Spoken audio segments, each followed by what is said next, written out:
90টা বাড়ির মধ্যে মিলে মা বিধবা, বাবা নাই রে, বাবা গিয়েছে মারা। নিজের চোখে পুরুষের থেকে অনেক গুণে আমার মা বোন এসেছে। মা বোন কেন আসলেন এত বেশি করে? নিশ্চয় করে কোনো কারণ আছে না আছে বাবা? দুনিয়াতে পুরুষের সংখ্যা কমে গেছে, মহিলার সংখ্যা বাড়ে গেছে। এর জন্য এটা তো বাস্তব, খারাপ হবে না। আমি কোন দেশের ছেলে কি ভাই, দুনিয়াতে কি মহিলার সংখ্যা বৃদ্ধি পাইছে, তাই না? দুনিয়াতে কি আছে বর্তমান? পুরুষের থেকে মহিলার সংখ্যা বেশি। ওটা বের করে দেন, তাও মহিলা বেশি। সারা বিশ্বের যেটা জনসংখ্যা জনমত দেখেন, নারীর সংখ্যা বেশি। আমার ভাইরা, তাহলে নারীর সংখ্যা পুরুষের থেকে বেশি। এই যে নারী পুরুষের থেকে নারীর সংখ্যাটা যে বেশি হইতে আছে, কিয়ামতের আলামতের মধ্য থেকে এটা একটা অন্যতম আলামত। পুরুষের থেকে নারীর সংখ্যা বেশি হয়ে যাচ্ছে দিনে দিনে। এর দ্বারা আমাকে আপনাকে সতর্ক হতে হবে, কিয়ামত বেশি দূরে নাই রে, কিয়ামত সম্মুখে আসতে আছে। কিয়ামত আসতে আর বেশি দেরি না। আমার ভাইরা, একটা কথা মনে রাখবেন, পুরুষের থেকে নারীর সংখ্যা বেশি হয়েছে আজকের সবার মধ্যে। এটাও তো কারণ হতে পারে সমাজে শুধু বুড়া বুড়া মরে, বুড়িগুলা থাকে, এর জন্য মহিলার সংখ্যা বেড়ে গেছে। হ্যাঁ, আসলে কথা, এটা তো বাস্তব। গোটা লিস্ট বের করে দেখেন না, আপনার বাড়িতে, ওনার বাড়িতে, ওনার বাড়িতে, আপনার বাড়িতে, বাবা প্রত্যেক বাড়িতে বিধবা মা পাওয়া যায়। 100টা বাড়ি যদি সেন্সাস করেন, পরীক্ষা করেন, তল্লাশি চালান, বাবা কোন বাড়িতে বুড়া একা জোড়া ছাড়া পাওয়া যায়?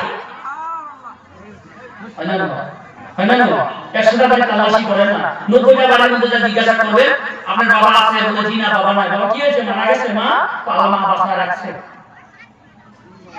আমার ভাইরা, 100টা বাড়ি তল্লাশি চলালে 90টা বাড়ির মধ্যে মিলে মা বিধবা, বাবা নাই রে, বাবা গিয়েছে মারা। পুরুষ মরে গেলে একজন মা যুগান্তরে ছেলে মেয়েকে লালন পালন করতে গিয়ে নিজের শখ আহ্লাদ আশা ভরসা আকাঙ্ক্ষা সব কিছু ধূলিসাৎ করে শুধুমাত্র ছেলে আর মেয়েকে লালন পালন করার জন্য। আর যদি বুড়ার বুড়ি মরে গেছে, যদি এখনো হাত বার পারে, দেখবেন এবারে ও বাড়ি গিয়ে গল্প করে নাতিনদের সাথে। বড় ছেলেকে বলবে তোমার শ্বশুর বাড়িতে আসলে যে দাদা শ্বশুরকে বিয়াও দেওয়া খাবে। এটা কিন্তু বাস্তব, বিয়া পাবেন না। এর জন্য মহিলার সংখ্যা বেশি নাকি কম? হ্যাঁ, বুড়ি মরবে সাথে সাথে বুড়া নিহা করবে যা।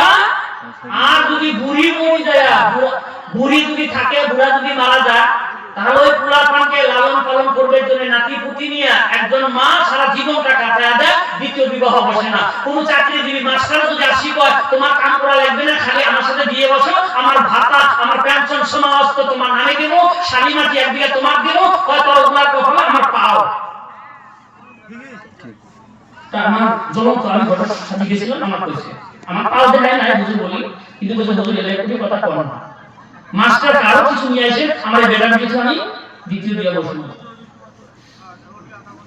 আমার ভাইরা, তাহলে দেখেন এটা বাস্তব কথা। ও ভাইয়ার জন্য কি মহিলার সংখ্যা বৃদ্ধি হয় না?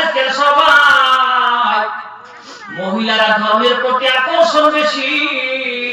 তার একটা ইতিহাস আজ আমি আপনাদেরকে শোনায় যাচ্ছি, কারণ আমার নবীর উম্মতের ভিতর থেকে আমার আপনার নবীর হাতে কলেমা পড়ে যিনি সর্বপ্রথম মুসলমান হয়েছিলেন, উনি কোনো পুরুষ ছিলেন না, উনি একজন মহিলা। জোরে কোন কথা ঠিক না বেশি? 3 জন মহিলার কথা আলোচনা করব আজকের এই সবার ভিতরে।